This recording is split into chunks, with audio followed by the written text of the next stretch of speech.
Hello and welcome again everyone to Falcon Study Circle. In this video lecture we are going to discuss your some important MCQs on political and physical divisions of world and India जो कि आपके upcoming JKSSB का exam हो आपका या फिर JKPSC का exam है उसके लिए इम्पॉर्टेंट है. ठीक है. So without wasting time let us start. Question number 1 आपको पूछा गया है the instrument used to measure the area on maps is called. तो पहले खुद आंसर करने की कोशिश करिए and do comment your score in comment box. तो ऐसा इंस्ट्रूमेंट जिससे हम एरिया मेजर करते हैं लेकिन किस पे? ये मैप है. ठीक है. मैप क्या होती है? एक 2 डायमेंशनल फिगर होती है. ओके. तो इस पे अगर हमें एरिया मेजर करना है तो उस इंस्ट्रूमेंट को हम कहते हैं प्लैनीमीटर. ठीक है. प्लैनीमीटर या प्लैनीमीटर को एक और नाम कहा जाता है दैट इज प्लेटोमीटर. ठीक है. एक इंस्ट्रूमेंट है which is used to measure an area of 2 dimensional shapes जैसे कि हमारे पास एरिया ऑफ मैप है. It is a 2 dimensional shape. Okay. Question number 2 is the narrow strip of land joining 2 land masses is known as. तो ऐसे एक narrow strip of land है, ऐसा एक स्ट्रक्चर है. ठीक है. जो कि 2 बड़े लैंड मासेस को ज्वाइन करता है. This is one land mass 1, this is land mass 1, this is land mass 2. तो इस स्ट्रिप को क्या कहते हैं? तो यहाँ से पानी होता है. It is totally covered by water. ठीक है. तो इस स्ट्रिप को कहते हैं isthmus. Okay. So the correct answer is isthmus. Isthmus क्या होता है? एक नैरो स्ट्रिप ऑफ लैंड होती है with water on both sides. ठीक है. और ये जो नैरो स्ट्रिप ऑफ लैंड है ये कनेक्ट करती है 2 लार्जर लैंड एरियाज को. जैसे अगर आप एग्जांपल ले, इस्थमस की एग्जांपल आपके पास आती है जैसे इस्थमस ऑफ पनामा जो है आपके पास. ठीक है. ये साउथ अमेरिका और किसको? नॉर्थ अमेरिका को कनेक्ट करता है. ठीक है. उसके बाद नेक्स्ट क्वेश्चन है आपका which of the following city is known as the eternal city. तो इनमें से कौन सी सिटी को इटर्नल सिटी कहा जाता है? तो रोम को इटर्नल सिटी कहा जाता है. क्यों? क्योंकि ऐसा कंसीडर किया जाता है जो रोम है, हमें पता है जो रोम है इसको इटर्नल सिटी इसलिए कहा जाता है क्योंकि यहाँ पर बहुत ही हमें इन्फ्लुएंशियल क्या मिलता है? इन्फ्लुएंशियल आर्ट फॉर्म मिलता है. रोम का आर्ट, आर्किटेक्चर. ठीक है. यहाँ का कल्चर जो है वो बहुत फेमस है. ठीक है. और यहाँ के लोग बिलीव करते हैं कि यहाँ का जो ये कल्चर है ये इटर्नल है. इटर्नल यानी कि it will last for ever. ठीक है. इसीलिए रोम को सिटी ऑफ इटर्नल या इटर्नल सिटी कहा जाता है. Next question is the standard meridian of India. India का जो स्टैंडर्ड मेरिडियन है क्या है? तो क्या है? ये बहुत ही इजी क्वेश्चन है. इंडिया का जो स्टैंडर्ड मेरिडियन है इट इज 82.5 ईस्ट या फिर 82, इसको आप ऐसे भी लिखते हैं 82 डिग्री 30 मिनट ईस्ट. ठीक है. ऐसे भी आप लिखते हैं इसको 82 डिग्री 30 मिनट ईस्ट. ओके. तो स्टैंडर्ड मेरिडियन ऑफ इंडिया क्या है? 82 डिग्री 30 मिनट ईस्ट. और ये कहाँ से पास, एग्जाम में ये भी क्वेश्चन पूछा जाता है कि ये कहाँ से पास होता है. तो हमें नॉर्मली याद है कि ये मिर्ज़ापुर उत्तर प्रदेश से पास होता है. बट थोड़ा सा अगर एग्जामिनर थोड़ा टफ पूछे तो ऐसे अगर हमारी कंट्री है, ठीक है, ठीक है, थोड़ा ये मैप अगर ऐसे है, ठीक है, if it is something like this, तो ये ऐसे कहीं पास होता है. ठीक है. ऐसे कहीं पास. तो कभी कभार एग्जामिनर ये भी पूछ सकता है कि कितनी कंट्रीज से कितनी स्टेट से पास होता है. सभी स्टेट्स का नाम बताना है. तो ये जो स्टैंडर्ड मेरिडियन एक लॉन्गिट्यूडनल लाइन है. हमें पता है लॉन्गिट्यूडनल लाइंस ऐसे होती है, स्टैंडिंग लाइंस होती हैं. तो इंडिया की कौन कौन सी स्टेट से पास होता है? एग्जैक्ट अगर देखा जाए यूपी के मिर्ज़ापुर से पास होता है, लेकिन बाकी भी स्टेट से पास होता है. शुरुआत सबसे पहले ये यूपी को टच करता है. ठीक है. मिर्ज़ापुर। उसके बाद और किस किस स्टेट से ये पास होता है? यूपी। यूपी के बाद जी फिर एमपी से भी ये पास होता है, छत्तीसगढ़, फिर ओडिशा एंड आंध्र प्रदेश। ठीक है, इन स्टेट से ये स्टैंडर्ड मेरिडियन इंडिया का पास होता है। ठीक है, ओके। देखिए जो स्टैंडर्ड मेरिडियन होता है ना, स्टैंडर्ड मेरिडियन हर एक कंट्री का अपना अपना एक लॉन्गिट्यूडनल लाइन होती है, जहाँ से क्या होता है कि पूरी कंट्री का एक इक्वल टाइम जोन ये जो है वो डिसाइड करता है। ठीक है। Next question is question number 5, Indian standard time is ahead of Greenwich mean time by. अब देखिए इंडियन स्टैंडर्ड टाइम जो है, जो हमारा अभी हमने पढ़ा कितना 82 डिग्री 5 मिनट ईस्ट पर जो है, ये ग्रीनविच मीन टाइम से कितना अहेड है, कितना आगे है? तो कितना आगे है? 5.5 घंटा पहले है। ओके, देखिए जो ग्रीनविच मीन टाइम है इसको 0 डिग्री क्या कहते हैं? 0 डिग्री लॉन्गिट्यूड भी है ये।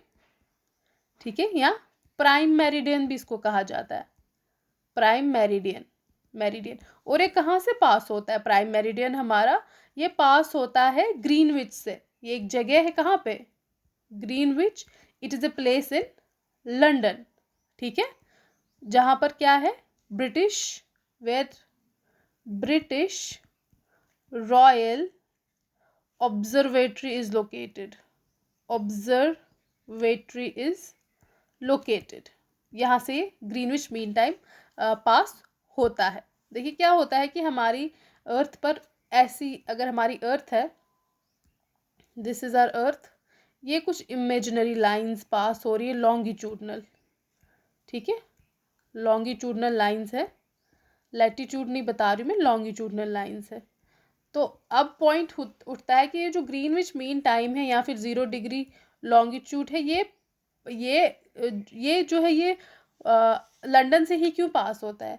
क्योंकि आप कहीं से भी ये from north pole to south pole connect होते हैं, चाहे फिर कहीं से भी ये पास हुई, अर्थ को 2 इक्वल हाल्स में बांट देती है। ठीक है, डिवाइड करती है।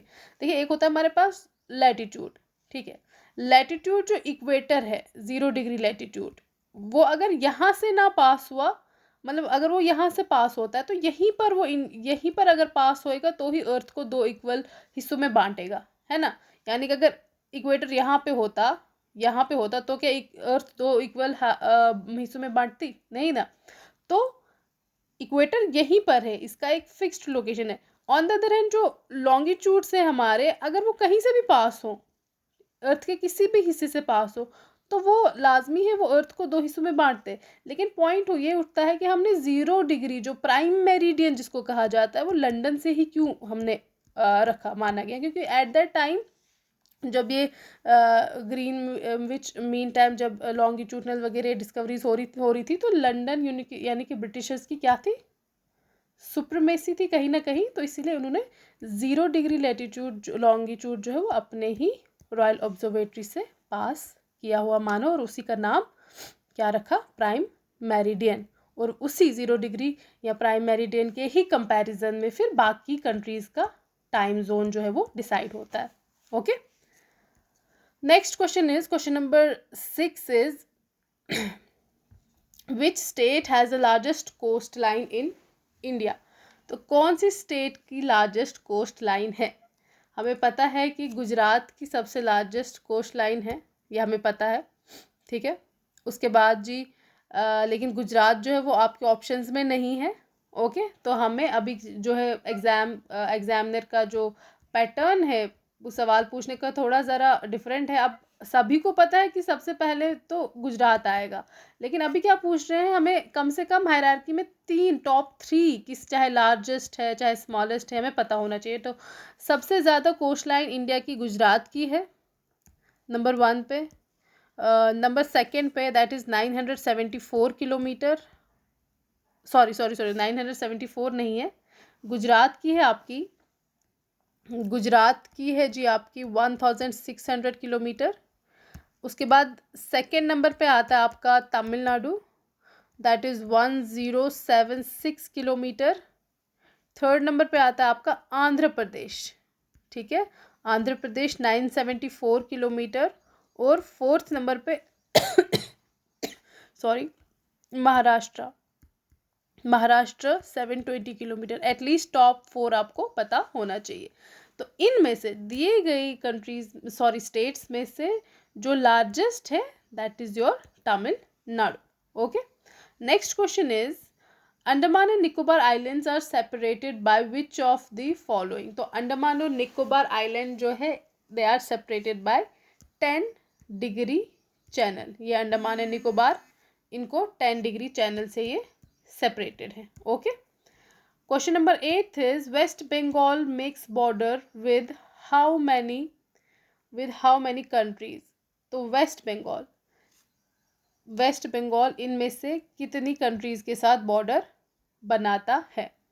तो देखिए, आपको सबसे पहले पता होना चाहिए, थोड़ा सा आपको एक रफ आइडिया होना चाहिए कि अगर ये जो वेस्ट बंगाल है कितनी हमारी कंट्रीज के साथ बॉर्डर बनाता है। तो वेस्ट बंगाल, देखिए अगर ये आपका, मैं थोड़ा मैप ड्रॉ करती हूँ आपके लिए। तो देखिए इसका जो करेक्ट आंसर है इट इज ऑप्शन नंबर 3। तो वेस्ट बंगाल हमारा 3 इंटरनेशनल ये कंट्रीज के साथ बॉर्डर बनाता है, ठीक है। कैसे, देखिए ये आ गई इस तरफ से हमारी 7 सिस्टर्स, इधर पर है आपका कहीं वेस्ट बंगाल, ठीक है, ऐसे ये है आपका वेस्ट बंगाल ऐसे, ठीक, ये ऊपर यहाँ पे सिक्किम है, ये आ गया आपका वेस्ट बंगाल इतना। ओके, ये जो मैं लाइन ड्रॉ कर रही हूँ, तो इस तरफ बांग्लादेश है। ओके, तो जो इस तरफ यहाँ पे ये थोड़ा सा एरिया खुला है, तो इस वाले एरिया में यहाँ पे आपका नेपाल आ गया। तो यहाँ पे ये थोड़ा सा अगर आपको दिख रहा होगा, यहाँ पर थोड़ा सा ये यहाँ पर थोड़ा सा वेस्ट बंगाल का एरिया, और इस तरफ भी थोड़ा सा वेस्ट बंगाल का एरिया है। फिर यहाँ से फिर असम स्टार्ट होता है, और यहाँ पर जो एरिया इस तरफ फिर आता है हमारा भूटान, ठीक है। तो 1 2 और 3, तो 3 कंट्रीज के साथ जो है वो बांग्लादेश का बॉर्डर लगता है। Question number 9 is what is the name of disputed coastal area located far from Gujarat coast in between India and Pakistan. अच्छा, इंडिया एंड पाकिस्तान के बॉर्डर पे एक डिस्प्यूटेड एरिया है, तो उसका नाम क्या है। तो it is sir Creek line, इसको कहते हैं, सर क्रीक कहते हैं। ओके, ये एक डिस्प्यूटेड टेरिटरी है। क्या है, डिस्प्यूटेड टेरिटरी है बिटवीन इंडिया एंड पाकिस्तान। ये एक्चुअल पे एक क्या है, ये कोस्टल एरिया पे एक एस्चुरी है, ठीक है, एस्चुरी है, जहाँ पर एस्चुरी क्या होता है, जब एक फ्रेश वाटर और सॉल्टेड वाटर मिलके जो वाटर बॉडी बनाती है उसे एस्चुरी कहते हैं। तो ये एक एस्चुरी एक्चुअली एरिया जो है एक टाइडल एस्चुरी है। ये 96 किलोमीटर है बिटवीन इंडिया एंड पाकिस्तान, लेकिन ये डिस्प्यूटेड एरिया है which is known as Sir Creek line. Okay, और ये कहाँ पर है, रन ऑफ गुजरात में, रन ऑफ कच्छ में। Okay, so the today's last question is, अभी इसके और सीरीज आएंगी, तो आज हम टॉप 10 कर लेते हैं, पार्ट 2 भी इसका आएगा। क्वेश्चन नंबर 10 इज बोला गया है मैच द फॉलोइंग। अच्छा, आपको ये कुछ डेजर्ट्स के नाम बताए हुए हैं, आपको ये सही कंटिनेंट के साथ मैच करने हैं। तो अगर इनमें हम एलिमिनेशन टेक्निक यूज़ कर सकते हैं, क्योंकि हमें पता है हमें सारे आंसर्स नहीं आते हैं, तो इसमें हमें एलिमिनेशन टेक्निक यूज़ करनी है। हमें पता है कि थार जो है इंडिया में ही है। ओके, तो हमें पता है कि थार कौन से कंटिनेंट में है, एशिया में है। हमें देखना है सी का 4th पार्ट किस में है, तो सी का 4th पार्ट इसमें दिया हुआ है, तो that means option C is the correct answer. Okay, तो अब हम एक एक करके देखते हैं। देखिए, सबसे पहले आपका कालाहारी है। कालाहारी कहाँ पे है आपका, Kalahari desert is in Africa. Africa में भी कहाँ पर, मोस्ट ऑफ द पार्ट इसका साउथ अफ्रीका में आता है। ओके, फिर है आपका अटाकामा डेजर्ट।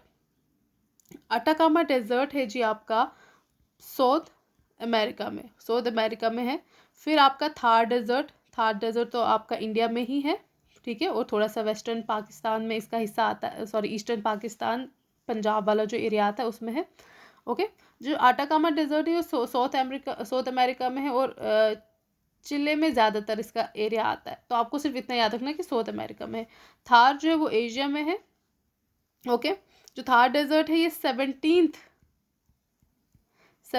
लार्जेस्ट डेजर्ट है वर्ल्ड का, लेकिन ओवरऑल 17th है। इसमें दोनों कोल्ड, देखिए हमें पता है डेजर्ट दो तरीके के होते हैं, कोल्ड एंड हॉट, ठीक है। कोल्ड एंड हॉट के अगर कंपैरिजन में देखें तो 17th, अगर हम सिर्फ देखें हॉट डेजर्ट्स के कंपैरिजन में, अगर हम हॉट सब ट्रॉपिकल डेजर्ट के रैंकिंग में देखें तो फिर ये 9th लार्जेस्ट आता है हमारा थार डेजर्ट। ओके, ठीक है। वैसे अगर हम देखें तो लार्जेस्ट जो हॉट डेजर्ट आता है हमारा, दैट इज सहारा, और ओवरऑल टॉप मोस्ट या फर्स्ट नंबर पे कौन आता है, दैट इज एंटार्क्टिका, ठीक है। एंटार्क्टिका ओवरऑल है ये कोल्ड डेजर्ट, ये कंटिनेंट भी है मगर इट इज डेजर्ट, ठीक है। तो सहारा लार्जेस्ट, लेकिन Antarctica largest hot desert Sahara, Antarctica cold desert भी लार्जेस्ट है और ओवरऑल भी लार्जेस्ट डेजर्ट है। फिर जी आपका आता है Great Victoria Desert, it is in Australia. Okay, that's all for today.